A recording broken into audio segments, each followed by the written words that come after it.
Hola, joven estudiante que te encuentras detrás de esta pantalla.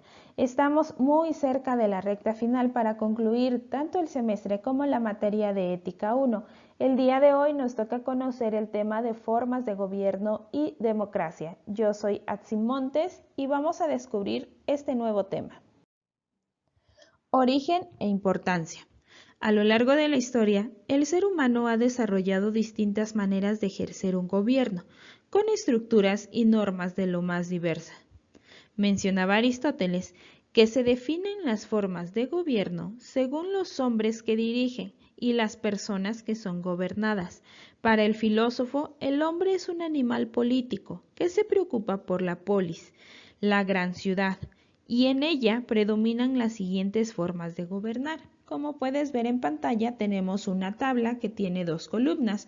La primera son las formas de gobierno puras, en las que se encuentra la monarquía, la aristocracia y la república. Y nuestra segunda columna son las formas de gobierno impuras, las cuales serían la tiranía, oligarquía y democracia. Es tiempo de descubrir cada una de ellas. Iniciamos con la monarquía. En este tipo de gobierno, el cargo más importante del Estado es vitalicio, es decir, se ocupa hasta la muerte y se designa generalmente a través de la herencia. Se recibe el poder por parte del padre o de otro familiar. El término monarquía proviene de la fusión de los términos griegos monos, que es uno, y arkein, que es poder, que significa el poder concentrado en uno. Se distingue de la tiranía y el despotismo porque implica un poder legítimo, a diferencia de otros gobiernos que se caracterizan por la ilegitimidad y la arbitrariedad en el ejercicio del poder. Por otro lado, se diferencia de la república porque hay una estrecha relación entre el poder del rey y el ejercicio del mismo en un ambiente público. Las características de este tipo de gobierno serían: 1. Solo gobierna un sujeto. En teoría, solo se piensa en el pueblo. 2. En una buena forma de gobierno se aplicaría cuando el monarca es virtuoso. 3. Como una forma de gobierno es la menos conveniente entre todas las mejores. 4. Para los griegos era óptimo que se gobernara y que este rey fuera filósofo, ya que esto implicaba el dominio de la razón, la justicia, la prudencia, esto en pro del bien común. 5. Sería una forma pura de gobernar, ya que se busca el bien común del pueblo, ciudad o país. 6.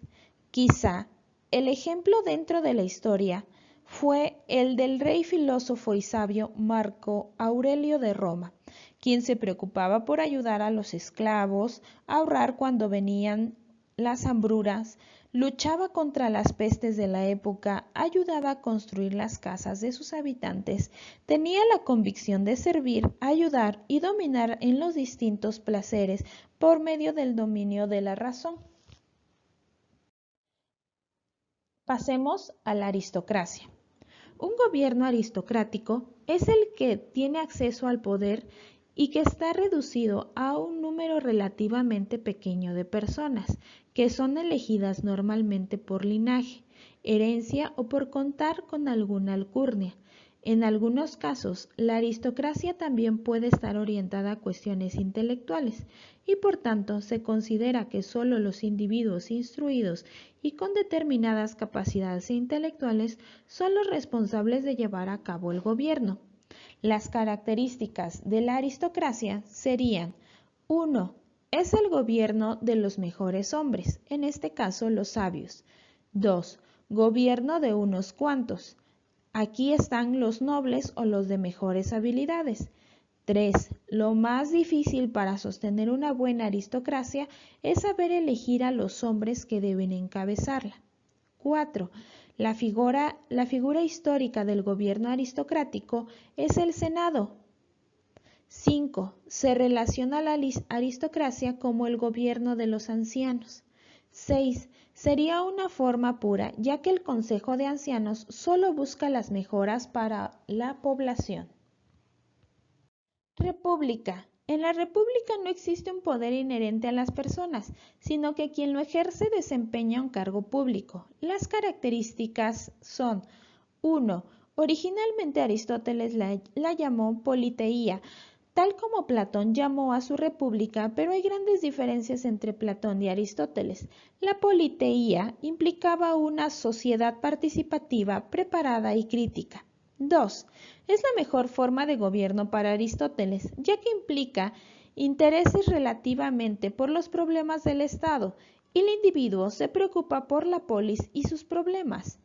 3. Consiste en un gobierno de la ley a través de los ciudadanos. Solo es posible en una sociedad de ciudadanos bien educados y analíticos.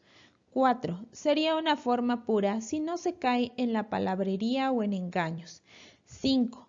Es el momento o modelo de gobierno a nivel mundial. La mayoría de las constituciones de los diversos países acepta que su soberanía radica en la República de México, Estados Unidos u otros.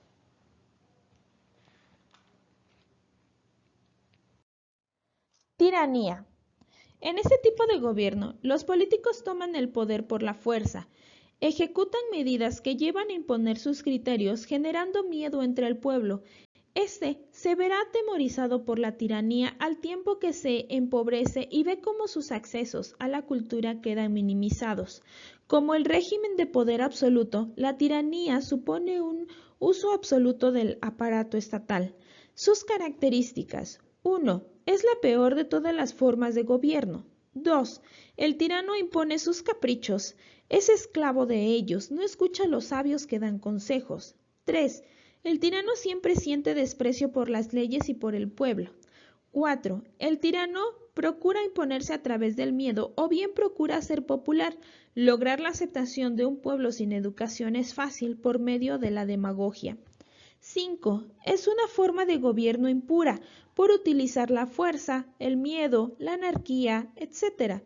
6. Tenemos ejemplos de monarcas que se convirtieron en tiranos, desde Nerón y Calígula en Roma hasta los que predominaron por el temor o la fuerza del siglo XX. Oligarquía. La oligarquía es una forma de gobierno en la cual el poder es ejercido por un grupo reducido de personas que permanecen en una misma clase social. Características. 1. Es el gobierno de los ricos. 2. Tiene más el poder el que más propiedades tenga. 3. El oligarca solo gobierna pensando en su propio provecho. En el bien común es lo que menos le importa. 4. La sociedad oligarca cree que no hay más virtud que la riqueza. 5. Sería una forma impura ya que los oligarcas se olvidan del pueblo, piensan más en el poder, las riquezas, la ambición, el dinero, y no hay nada más engañoso en el mundo de las apariencias del poder que lo sostenga que la fortuna. Democracia. En la palabra etimológica sería demos, pueblo, y kratos, poder, el poder en manos del pueblo. Sin embargo, Aristóteles veía ventajas y desventajas, pros y contras de esta forma de gobierno, como las siguientes. 1.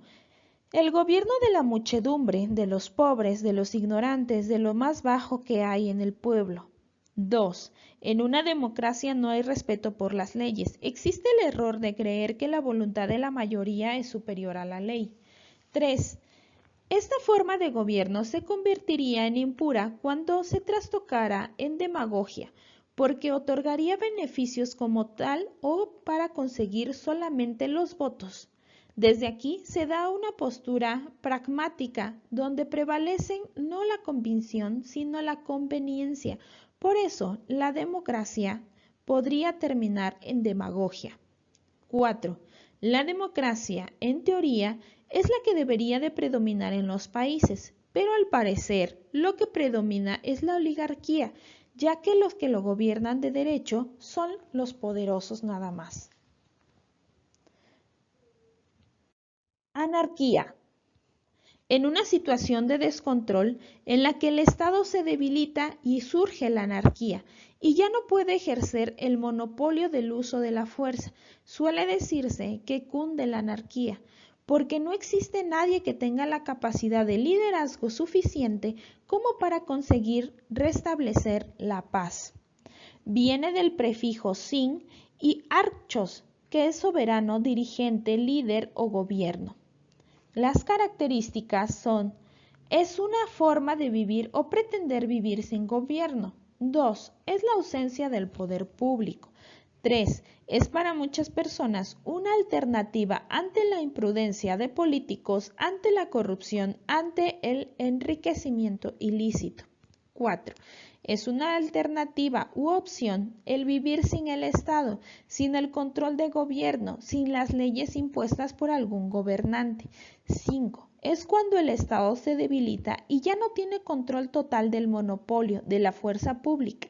El anarquismo, por lo general, lleva al caos.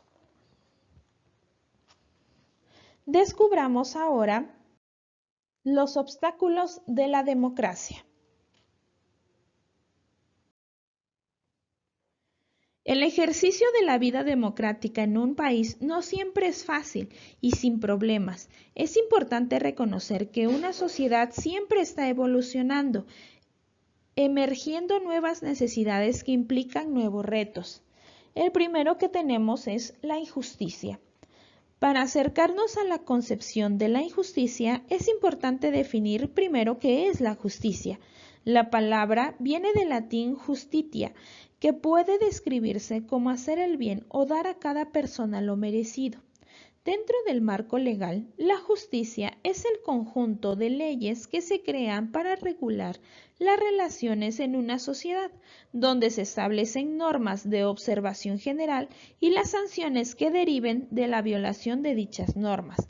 Para tal efecto, el Estado tiene órganos o instituciones encargadas de cuidar que se cumplan las leyes y se apliquen las sanciones a aquellos que transgredan los ordenamientos legales. Cuando se dice que la sociedad pide justicia, se hace referencia a que el Estado garantice que un crimen sea juzgado y castigado con la pena que establecen las leyes. En este orden de ideas, se puede deducir que la injusticia existe cuando las instituciones del Estado a las que se les encomendó la aplicación de la justicia omite hacerlo por corrupción, negligencia, equivocaciones, fallas internacionales por parte de los funcionarios o instituciones judiciales, generando a su vez esto la impunidad. Segundo, impunidad. La impunidad, por lo tanto, es cuando una acción que transgrede las leyes que establece una sociedad, que en este caso sería la comisión de un delito, no recibe la sanción que se corresponde, o más grave aún, queda sin castigo y las víctimas del delito no son resarcidas. Uno de los ejemplos más emblemáticos de impunidad en la matanza fue la de Tlatelolco o la del 68, en el que se criminalizó y asesinó a los jóvenes estudiantes que se manifestaban en contra del autoritarismo que ejercía el Estado mexicano, encabezado por el presidente Gustavo Díaz Ordaz, y según fuentes oficiales fue responsabilidad de Luis Echeverría Álvarez, entonces secretario de Gobierno. En este evento hubo abuso de autoridad, homicidio, tortura, persecución, incriminalización y encarcelamiento, elementos todos de la represión social. A la fecha, no se ha sancionado a ningún funcionario público por este hecho. 3. Ilegalidad. La ilegalidad se puede definir como todo acto contrario a la ley, el cual puede llevarlo a cabo tanto personas físicas como instituciones. Esta condición la podemos ver en la vida cotidiana en acciones que van desde fotocopiar un libro, poner un diablito para que el contador de luz no registre el consumo total y nos salga más barato este servicio, no entregar factura por una compra, vender películas piratas, entre otros. Todos son actos aparentemente no afectan profundamente a la sociedad y convivimos a diario con todas estas situaciones sin percatarnos de que estos hechos ilegales son la semilla para que otras conductas delictivas más grandes se produzcan por la laxitud que hacemos a la conducta ética o a la falta de aprobación al juicio moral. Otras conductas delictivas o ilegales consideradas graves y que afectan enormemente a la sociedad son el narcotráfico, el abuso y explotación de los recursos naturales, la trata o tráfico de personas, el secuestro, el abuso y la pornografía infantil, la esclavitud, la prostitución, etc.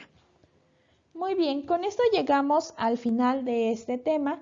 Espero hayas tomado tus anotaciones pertinentes para las aportaciones que puedas hacer en clase. Recuerda que tus participaciones hacen una gran diferencia en tu calificación y estamos a punto de cerrar semestre. Cuídate mucho. Hasta luego.